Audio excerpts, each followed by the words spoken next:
How are you guys? Great, thank you for having us. Oh, I'm so excited to talk to you. I literally have been listening to your CD over and over and over. Well, it's an EP. It's not really a CD. Right. All these are terms, you know. But what spunk and energy and very creative lyrics. And I know you had a hand in all the songs one way or another. Some are co-writes, some you did on your on your own.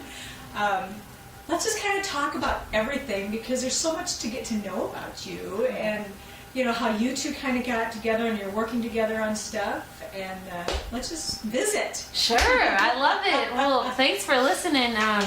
Yeah, I've been really fortunate to work with a guy named Trey Bruce, and he was the one who produced my music, and he's also managing me right now, and Tess happens to be his day-to-day manager. So it's really cool because I not only get to work with really amazing people, but people that I like, and you know, they're my really good friends. So I'm very fortunate. Well, Trey has been a very important person in the music community since I've been here, and I've been doing this for over 17 years. Right. So a very good person to work with, very knowledgeable, and a solid name. So you picked a good person to start with. Thank so you. That's Thank awesome. Talk about your songwriting process. How did you start? How long have you been doing it? Kind of, you know, give people a little bit of a background about yourself. Sure. I was about 5 years old, and my mom told me, okay, it's time to learn piano. So she sat me down at our Baldwin, and we started playing all these little pieces, doing our arpeggios and all the different scales and everything. And next thing I knew, a few years later, I was about 9 years old, I started writing classical music. Oh, wow. I don't know what it was. I was a little nerd, but I absolutely loved it. And so somehow that turned into country once I picked up a guitar. I think it was probably just the fact that I was playing a guitar. It was a totally different kind of feel and atmosphere that a guitar makes when you play it, you know, than a piano does. So it was really cool though because I never really listened to country music until I started writing it. So I started studying the genre, and I realized that the importance of it and the most special part about it is that you are creating a story. Unlike any other genre, you're laying out a story for your audience, and I thought that was so special and beautiful. And I've always loved writing and poetry, so that came pretty naturally, fortunately. So with that said, I continue to write today, obviously, like the ones that I wrote on my EP, and I've been fortunate enough to write with a lot of writers over at Curb. I've been fortunate to write with Trey and Shane McAnally and Danny Orton and JT Harding. It's really it's been an absolute honor and a blast. And talk about, because some of those names that you just rattled off are huge. They've got some big number ones behind them. Yeah. What has been your takeaway when you come out of a writing session with them? Because everybody has their own way that they like to write and the way that they form ideas and that they... Talk a little bit about that and how that's influenced you and maybe pointed you in a different direction than you thought you were going. Well, first of all, when I wrote with Shane, I was 15. So I was thrown into this writer's room with an insane songwriter. Number one's like crazy. And so I sat down without a lot of knowledge about what a co-write was all about. Mm-hmm. And I realized that truly what a co-write is about having the ability to walk into a room, not know somebody, get to know them in 5 minutes, and then write a story about what they just told you. Exactly. And so I found that was the biggest piece about all of it. But the greatest takeaway that I had from those writes was most definitely the fact that it's important to be a good hang. It's important to be fun, and it's important for other people to like to be around you. So that was the very first thing that I learned from one of my very first co-writes, and I try to keep that going with every single one that I have. Do you find it's hard to reach in and really bare your soul, or to express some of those things that maybe you've been holding in, but yet they make the best songs because it affects other people? Is it hard for you, or do you kind of find that when you're visiting with other people, it does come out more naturally? Or? Well, I'm pretty extroverted, unlike a lot of most songwriters, so I'm an open book in a lot of ways. But I do have to say that, it is easier to come out and say something in a writer's room if you've written with the person, more than once or twice. Right. But yeah, like I said, I'm pretty much an open book. So when I walk into a writer's room, I'll tell them what kind of crazy day I'm having, Right. So talk about the EP and making it. Was this the first EP you've ever recorded, or have you been in the studio before doing stuff like this? Well, what's crazy is my very first EP, which was in 2011, I believe, I recorded that both up in Detroit at Rust Belt Studios and also down here in Nashville at Ocean Way. And so, this is crazy. This is wild. My musical director for the day was Audley Freed of the Black Crowes, Keith Gaddis, Fred Eltringham, Jen Gunderman, who's over at Vanderbilt, and Robert Carnes from Leonard Skinner. So it was... It's a shame you couldn't have anybody good on it. Right? I know. Shoot. Darn. I know. It was an extraordinary first experience for a first EP. I mean, the fact that Al Sutton, one of the producers on my EP, threw me into that was just an absolute blessing. And that whole experience and those people that I met came to fruition later when I opened for Sheryl Crow, and all those band members were her band. Yeah. So that was just extraordinary. But with this EP, this was all recorded down here in Nashville at Benchmark Studios and Westwood Studios. And like I said, Trey was the one who produced it. He and I got together and brainstormed what we wanted and what was working in the industry, what's not working in the industry, and then had to combine that with the art. And now we've got the EP, and I'm thrilled about it. I'm absolutely overjoyed. Very good, because I get a lot of CDs on my desk all the time of people wanting me to do reviews and interviews and so forth, and some you listen to and you're thinking, oh boy, they need to go back. And then there's yours, and it's like I've been listening and it's like it's full of energy. It's got that spunk. I mean, it's like everything flows, so you did a great job with it. Thank you. And I know it takes a team. It's not just you. Right. So, which is kind of a good segue, and I just happened. But Tess, let's talk to you a little bit about how you're working with her and how that all kind of came to be. Yeah, so we met freshman year at Belmont, actually through our roommates. And funny story, because we still kind of don't remember exactly where we met or anything, but we know we met, and it just grew to something that, like, we're best friends now, and we've had the opportunity to go to so many events together, and freshman year is kind of when I knew I wanted to do artist management. So that's when I kind of started talking to Paulina about it and, like, figuring out ways in which that could work, and she was someone I believed in, both an artist and as a person in general. So we kind of dove into that pretty quickly and got started a few months ago. I would say the beginning of the year is when we kind of put it full force into action, and just been booking shows.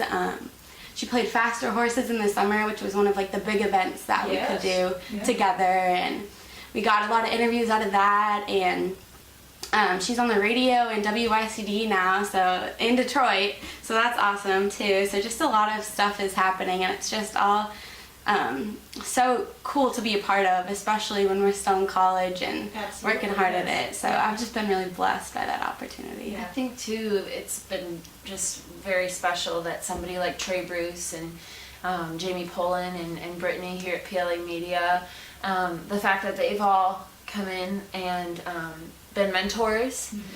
Essentially what we've got going is an infrastructure of a record label or an entertainment group, however you want to phrase it. It's all going at the wayside nowadays. It's all just whatever you want to call it. Exactly.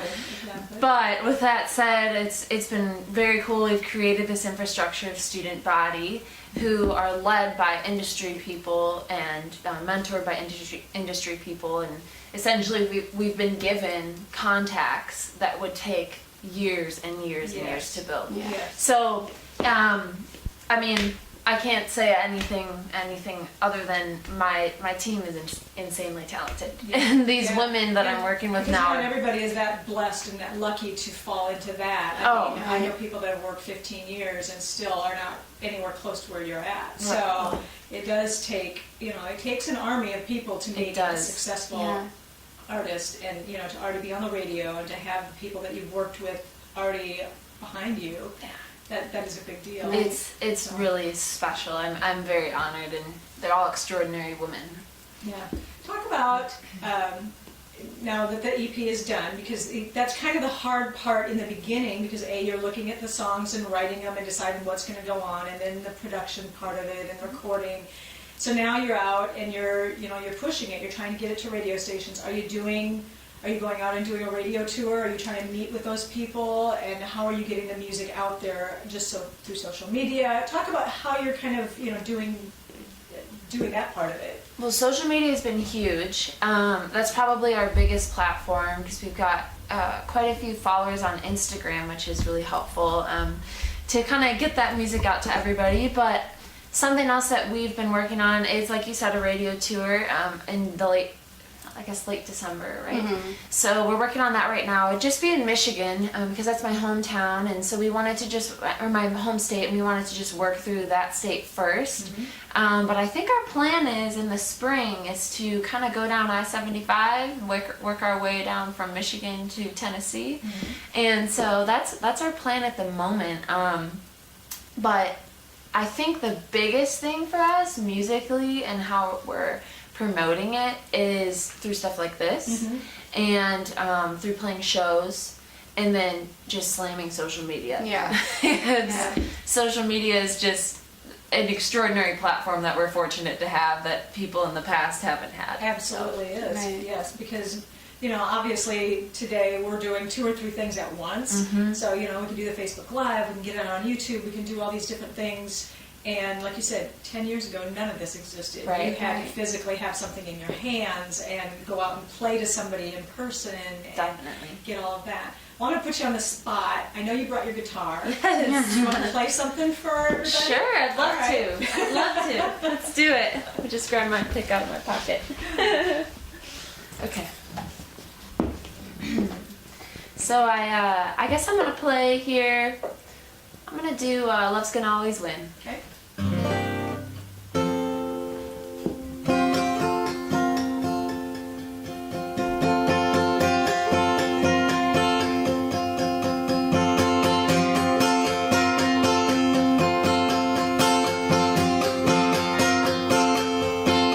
Hello, hatred.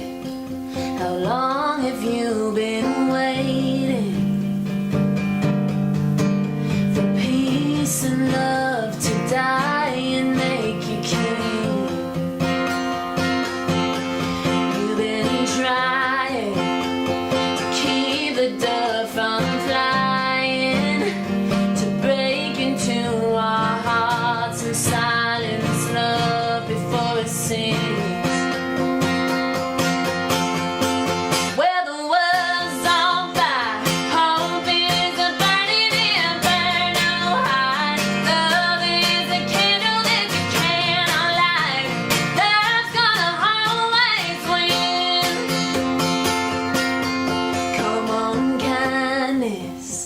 Don't let fear define us.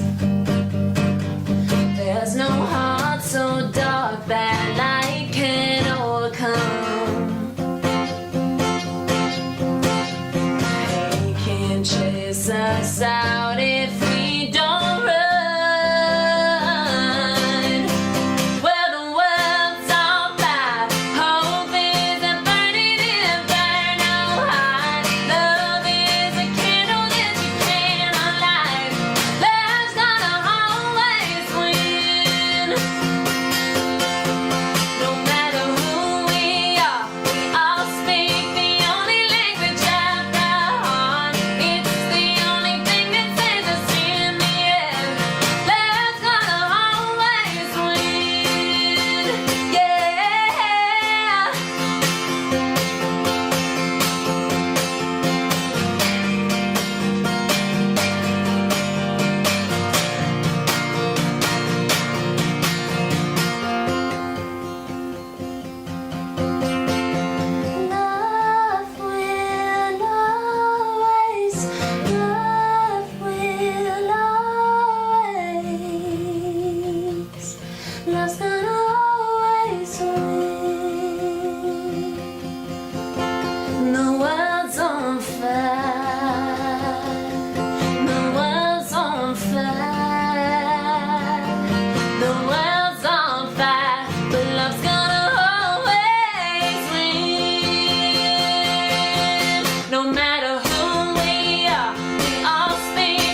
See what I mean? Those vocals, my gosh, you have got some lungs, girl. Oh, well, thank you. I'm sorry. It's probably blowing out your ears. No, that is awesome.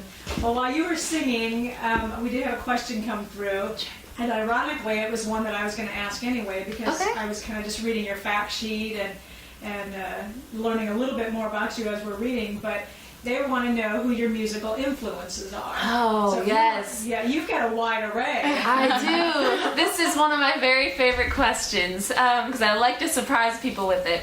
So like I said, I'm from Detroit, which is Motown City. And I'm a huge Stevie Wonder fan. He's probably one of my absolute favorites. So what I've tried to do is combine some Stevie Wonder with the Beatles and then throw some Miranda Lambert on top of there. So there you go. That's awesome. You also have listed down that you love Keith Urban. Oh, Keith Urban. Zach Brown. Yes. Blackberry Smoke, Ray Charles, and Eric Church. This is a pretty wide array for you to pull from. Yeah. And I think it really does kind of all come together in the music, because when you listen to it, you can hear some of that in everything. So, well, thank you. That's an honor. It really does. And another question was, who would your dream duet partner be? Ooh, dream duet partner would probably be Keith Urban. If not Keith Urban, then Stevie Wonder. Both of those would just be a blast. I went to Stevie Wonder's show, and I also went to Keith Urban's show over at Bridgestone. And the energy that was in the room was absolutely captivating. I just loved it, and I couldn't help but get up and dance. Like, I was making a total fool out of myself, but I just couldn't help it because the music and the vibe in the room was fantastic. So I would love to be on the stage with them. Absolutely. One thing I always ask, especially new artists, is, there's always that carrot that dangles that drives us. I mean, everybody has a goal. So when you think of those moments that you're just really fighting for, that someday you want this or you want that, what are some of those things that kind of dangle up there to keep you going on those days when you're like, oh my God, I just don't know if I have it in me anymore?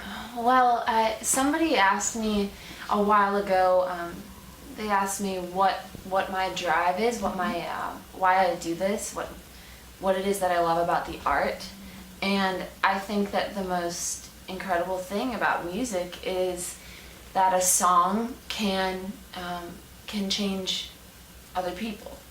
I got a Facebook, or I guess it was a Twitter message the other day that this woman who was extremely depressed, she apparently had listened to my song Love's Gonna Always Win, and she listened to it on a regular basis, and she told me that she's now able to wake up every morning and feel happy about her life. Awesome. So while it'd be extraordinary to play places like Madison Square Garden, I think that stuff like that, where you had an impact on somebody, is more important.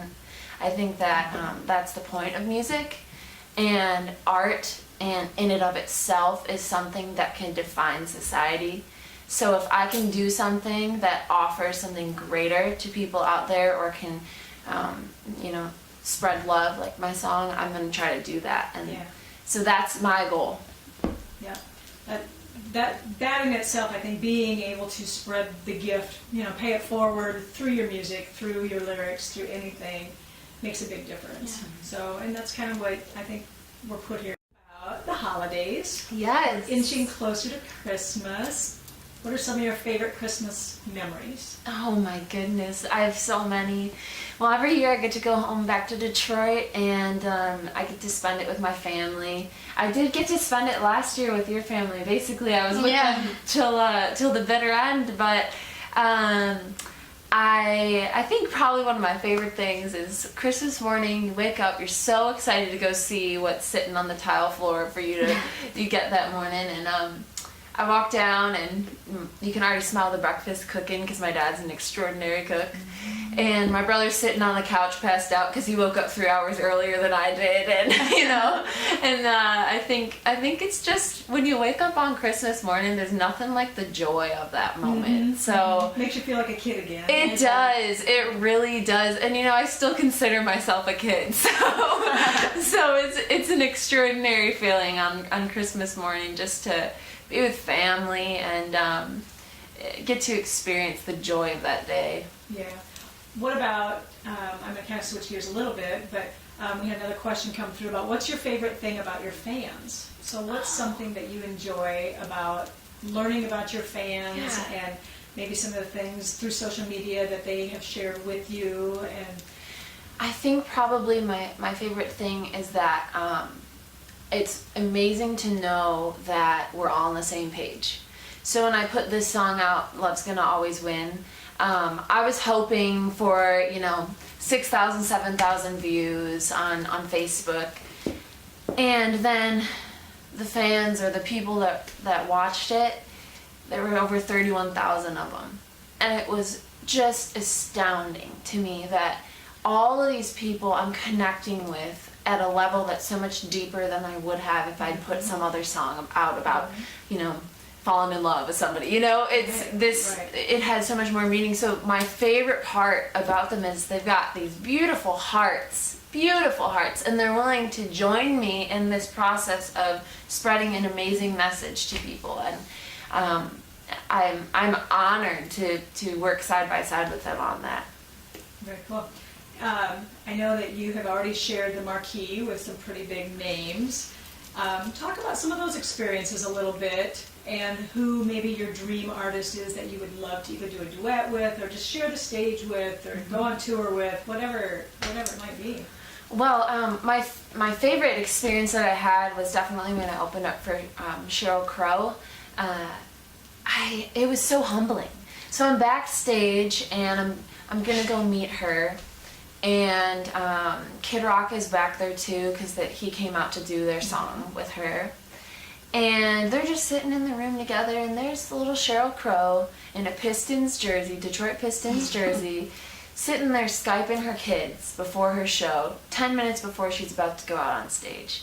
And I just was sitting there watching her do that, and I was just, it was so compelling to me that these are real people, we only see these beautiful Photoshop pictures, but at the end of the day, these are people with souls that are just really beautiful. And so that was a really cool experience for me, because I realized, it's okay to be a person and also to be, to be doing this kind of business. So that was definitely my favorite experience. But I would love to go on tour with Keith Urban. That would be a dream of mine. That would be so much fun. His crowd is so fun, so I'd love to play for them. Yeah, that would be cool. Let's talk about venues a little bit.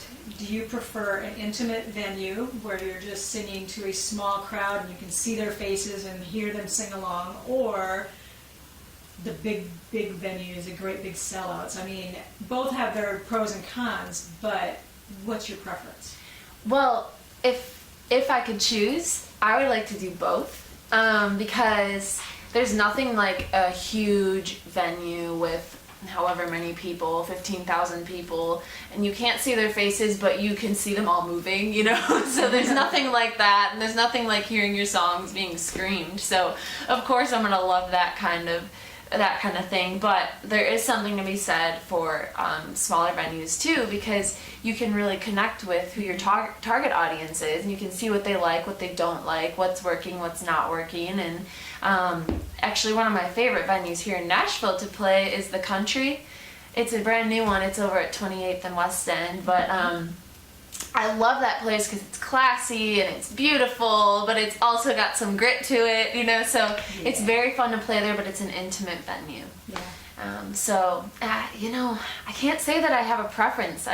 I would like to just be able to play both. Well, I'm sure you will. Best of both worlds. worlds. An opportunity, and it's fun for me on my side when we do get to see the Keith Urbans and the bigger names. And they turn around, they come back, and they do play a small venue again, because you've watched them grow and rise, and then it's fun to see them in that smaller venue again because they have experienced both. And I think it really forms who they are when they get to do both. Because I would have to agree. Yeah, absolutely. We went to Keith Urban's #1 party. What was the song? Well, it was Wasted Time and then Break On Me, I think. We went to both of those, and he played at both of those, and there were about 100 people in the room, and he was playing on this stage. It was so cool. It was so cool and special. It was, like you said, that intimate environment when you have somebody who's a big artist like that, it's so special. Yeah. Yeah.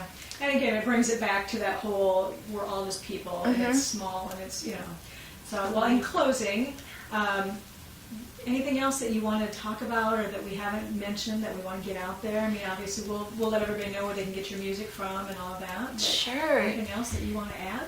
Well, if anybody's watching who's in Detroit, I'm playing a show on December 14th at St. Andrews Hall, one of my favorite venues there. And I'm going to be playing with Chase Bryant and Olivia Lane and Brooke Eden and Matt Austin as well. So that's going to be a really great show. I'm really excited about it. Like I said, December 14th. And then I'm on social media at Paulina Jayne, Jayne.